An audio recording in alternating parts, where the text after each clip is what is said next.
और चलिए अब आगे बढ़ते हैं। बीजेपी हर बार की तरह इस बार भी चुनावों के ऐलान से पहले ही एक्शन मोड में आ चुकी है। प्रधानमंत्री बिना रुके एक साथ 5 राज्यों में दौरा कर जनता को साधने की कोशिश कर रहे हैं। आज से एक बार फिर प्रधानमंत्री नरेंद्र मोदी 3 दिनों के दौरे पर हैं, जहां पर वो करोड़ों रुपए की सौगात राष्ट्र को सौंपने जा रहे हैं। किन राज्यों को पीएम की मेगा सौगात मिलने वाली है, इस रिपोर्ट के जरिए जरा देखिए।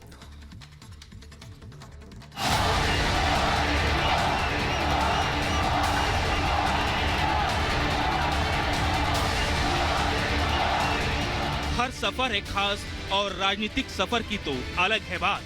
साल 2024 हर राजनीतिक दलों के लिए खास और महत्वपूर्ण साबित होने वाला है।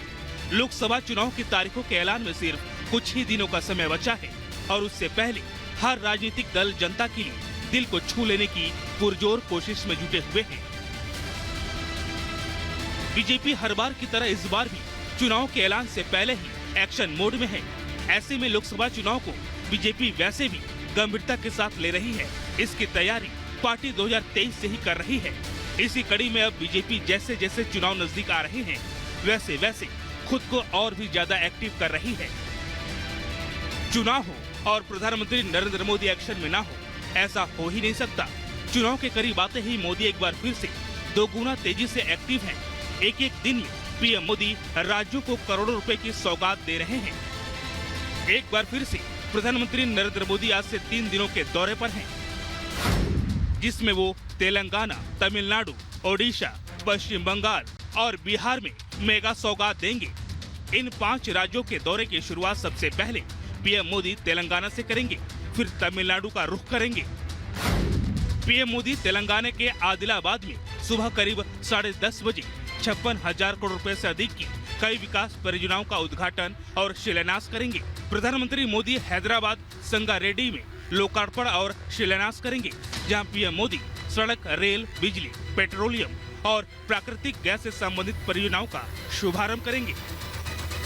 इसके बाद पीएम मोदी करीब 3:30 बजे तमिलनाडु के कलपक्कम में भाविनी जाएंगे, जहां पीएम 500 मेगावाट क्षमता के भारत के स्वदेशी प्रोटोटाइप फास्ट ब्रीडर रिएक्टर की कोर लैंडिंग की शुरुआत करेंगे।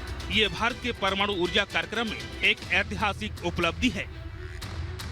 5 मार्च को पीएम ओडिशा में जाजपुर के चंडी खोले में दोपहर लगभग 3:30 बजे 19,600 करोड़ रुपए से अधिक की कई विकास परियोजनाओं का उद्घाटन और शिलान्यास करेंगे।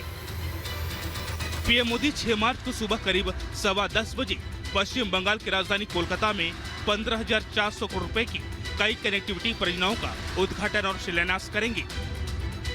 इसके बाद दोपहर करीब 3:30 बजे बिहार के बेतिया में 8,700 करोड़ रुपए की कई विकास परियोजनाओं का उद्घाटन और शिलान्यास करेंगे।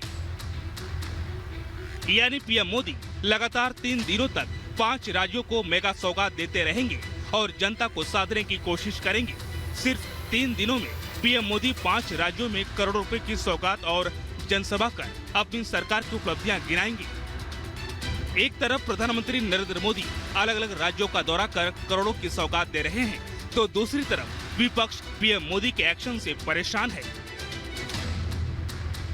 Bureau report, Republic Bharat.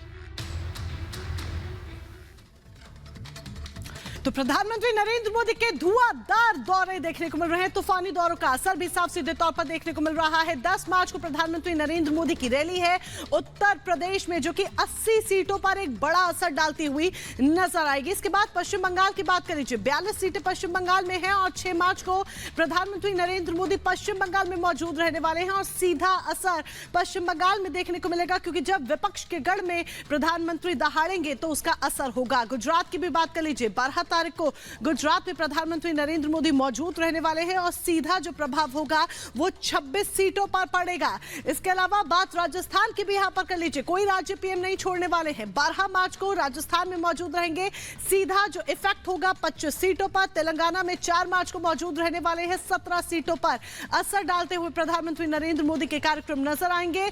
Assam में 8 मार्च को मौजूद रहेंगे, 14 सीटें हैं असम की, तो जरा सोचिए कितना प्रभाव पड़ेगा। दिल्ली में 7 सीटें हैं और 7 मार्च को ही दिल्ली में अनेकों कार्यक्रम का हिस्सा पीएम मोदी बनेंगे। इसके अलावा बात जम्मू कश्मीर की भी यहां पर कर लीजिए। 7 मार्च को जम्मू कश्मीर में भी पीएम नरेंद्र मोदी रहने वाले हैं। 6 सीटें जम्मू कश्मीर से आती हैं और 2 सीटें 9 मार्च को यहां पर आप देख लीजिए कि प्रधानमंत्री नरेंद्र मोदी रहने वाले हैं। आंध्र में तमिलनाडु की भी बात कर लीजिए, 39 सीटें तमिलनाडु से और 4 मार्च को तमिलनाडु का पीएम नरेंद्र मोदी का ये कार्यक्रम रहने वाला है। यानी कि आप देखिए कि आज से पीएम के कार्यक्रम शुरू हो रहे हैं जो कि अनवरत जारी रहने वाले हैं, शायद तब तक जब तक चुनाव के लिए बिगुल नहीं बच जाता है। ओडिशा की बात कर लीजिए, 5 मार्च को ओडिशा में रहेंगे।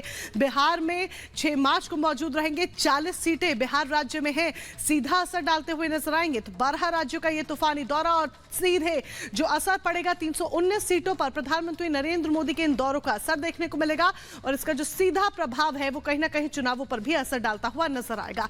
बिहार की भी हमने बात की है, अलग अलग राज्यों की हमने बात की है। तो जब बिहार की हम यहां पर बात करते हैं तो देखिए बिहार में आज विपक्ष का जमावड़ा लगा हुआ है, जहां पर विपक्ष के कई बड़े नेता शामिल रहे। ये रैली विपक्ष को एकजुट करने से ज्यादा प्रधानमंत्री नरेंद्र मोदी पर तीखी टिप्पणी करने की थी। बीते दिन ये रैली होती है। जी हां, लालू ने परिवारवाद पर बोलते बोलते कुछ ऐसा बोल दिया कि जिसके बाद एक बार फिर से सियासी संग्राम छिड़ गया है। रिपोर्ट देखिए।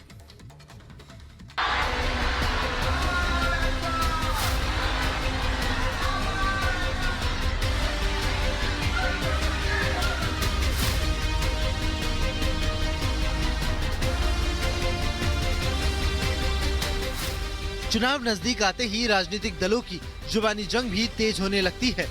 एक बार फिर से 2024 की तैयारी में राजनीतिक दल जुबानी जंग को तीखा करने में जुटे हुए हैं, क्योंकि हर किसी को जीतने की ख्वाहिश नजर आने लगी है। बिहार में बीते रविवार को विपक्ष का जमावड़ा लगा, जहां विपक्ष के कई बड़ी नेता शामिल रहे। ये रैली विपक्ष को एकजुट करने से ज्यादा प्रधानमंत्री नरेंद्र मोदी पर तीखी टिप्पणी की थी। इंडी ने अपने दलों के साथ रैली का महाआयोजन तो किया, लेकिन शब्दों पर अपना आपा खो बैठे। आरजेडी प्रमुख लालू प्रसाद यादव ने मंच से पीएम मोदी पर हमला करते हुए कुछ ऐसा बोल दिया कि उसके बाद मानो संग्राम से छिड़ गया हो। वजह थी लालू की बदजुबानी, जो पीएम मोदी के खिलाफ थी। परिवारवाद पर बोलते बोलते लालू प्रसाद यादव ने पीएम मोदी पर पारिवारिक जिंदगी पर भी हमला बोल डाला। लालू ने सियासी हड़कंप मचाया तो बीजेपी ने भी बिना देरी के हमला बोलना शुरू कर दिया। भ्रष्टाचार के मामले में घिरे लालू ने पीएम मोदी पर अभद्र टिप्पणी की तो बीजेपी के नेता और बिहार के डिप्टी सीएम भी पीएम के बचाव में उतर आए और मुंहतोड़ जवाब दिया। राजद ये नौटंकीबाजों की पार्टी है। जिस बिहार लोकतंत्र की जननी रही, यहाँ लीडर पैदा होता था। ये राजद जैसे लोगों में लीडर नहीं, ये एक्टर के काम कर रहे हैं। आर से राइट फॉर गुंडागर्दी, जॉब फॉर लैंड जैसे, और डी से डेवलपमेंट ऑफ फैमिली।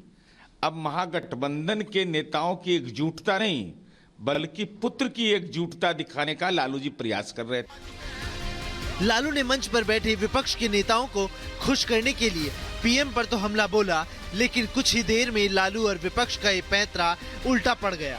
बीजेपी और एनडीए सहयोगी दलों के नेता एक एक कर विपक्ष पर जमकर हमला बोलने लगे, जिसके बाद सियासी भूचाल सा आ गया हो।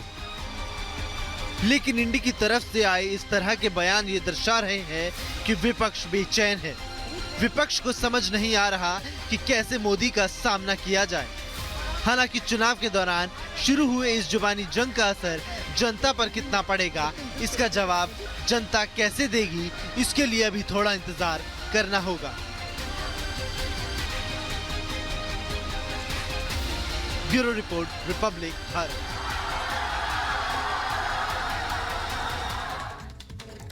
कथित शराब घोटाला मामले में दिल्ली के मुख्यमंत्री और आम आदमी पार्टी के राष्ट्रीय संयोजक अरविंद केजरीवाल की मुश्किलें हैं कि कम होने का नाम नहीं हो रही हैं। ये घोटाला अरविंद केजरीवाल के गले की फांस बन चुका है। ईडी ने एक बार फिर से सीएम केजरीवाल को समन किया है। 7 समन पहले ही जा चुके हैं, जिस पर अरविंद केजरीवाल पेश नहीं हुए। समन को बार बार गैर कानूनी करार देते रहे और अब अरविंद केजरीवाल को 8वां समन भी जारी हो चुका है और आज उन्हें पूछताछ के लिए बुलाया है। रिपोर्ट देखिए।